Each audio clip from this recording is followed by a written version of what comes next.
Welcome to the Banker Lamp. Please enjoy the video. You start by getting both devices ready, install and update Capcut, then connect them to the same network or use USB tethering so transfers are stable.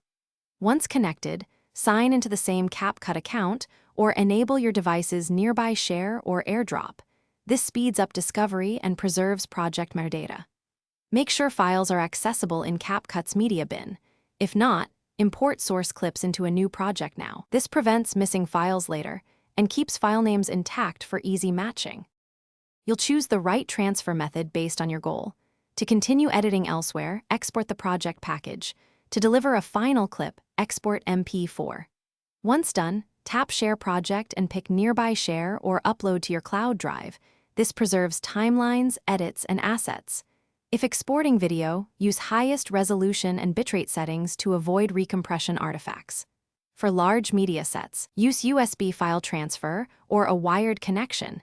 These reduce interruption and skip cloud upload limits.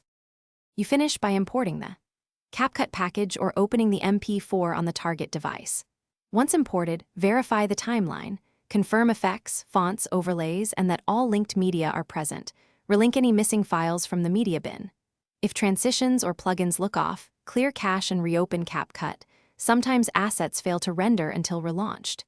If transfer failed or files are corrupt, retry Nearby Share or switch to USB file transfer. This typically resolves intermittent network errors quickly. Thanks for watching. If this was helpful, leave a like and consider subscribing. See you next time.